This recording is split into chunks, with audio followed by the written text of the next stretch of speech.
Thanks for watching. I'm Margot Kimberg, and this is In the Spotlight, a closer look at a crime novel. Some novels don't have a traditional sort of story structure. The structure may be story within story, or it may be a very different sort of timeline, or it could be stream of consciousness or something else.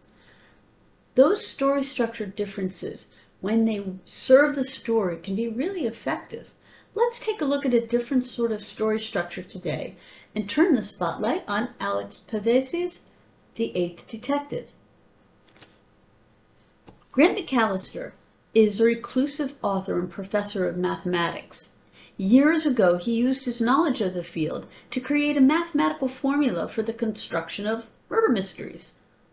Then he wrote 7 perfect stories to demonstrate the formula. He called the collection The White Murders. Since that time, he has completely disappeared from the public eye, and now he lives on a remote Mediterranean island. Then, McAllister is contacted by Julia Hart, an editor for Blood Type Books. She wants to work with him on possibly publishing The White Murders. She's not sure he'll agree to see her, as he typically doesn't see anyone. But to her surprise, he does. She arrives on the island, and the two begin to have some conversations about McAllister's theory, the White Murders and the stories in the collection. Soon enough, though, Julia begins to have some questions about the stories. There's things in them, certain inconsistencies, that don't make sense, especially for a seasoned author.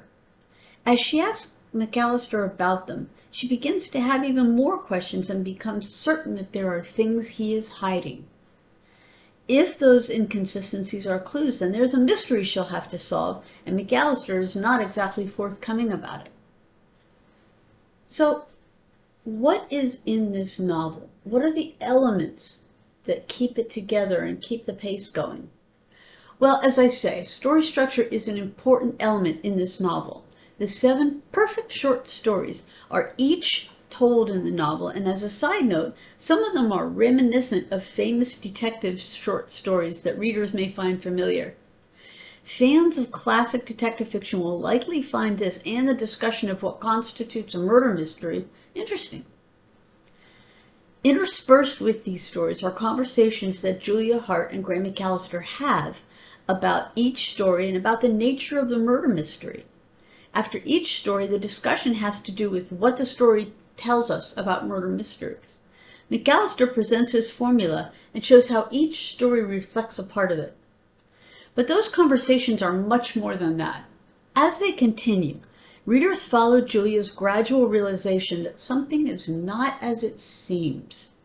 And there's much more to these stories and to Grant than she'd thought. So we follow as she considers the clues and makes sense of what might really be going on. The tension builds as she works on her own while also doing some verbal sparring with Grant. Another important element in this story is that nothing in the story is as it seems. Readers will want to make no assumptions. I won't say more because I don't want to give away spoilers, but it's best not to take anything at face value. The 7 short stories are told from the characters' viewpoints, third person, past tense. Each story is distinct, and they are presented in separate chapters from the plot line that features Julia Hart and Grant McAllister, so they're separate and set apart. That part of the novel is also told in third person, past tense. Readers who prefer following just one plot line will notice that if you think about it, there are 8 plot lines here, the 7 short stories and the other plot lines featuring Hart and McAllister. That said, though, the different storylines are separated and clearly marked. The Eighth Detective is an exploration about what really makes up a murder mystery. What are the critical components and how do they interact?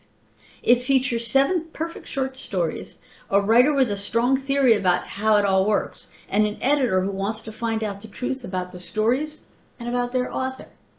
This has been In the Spotlight. I'm Margot Kimberg. Thanks for watching.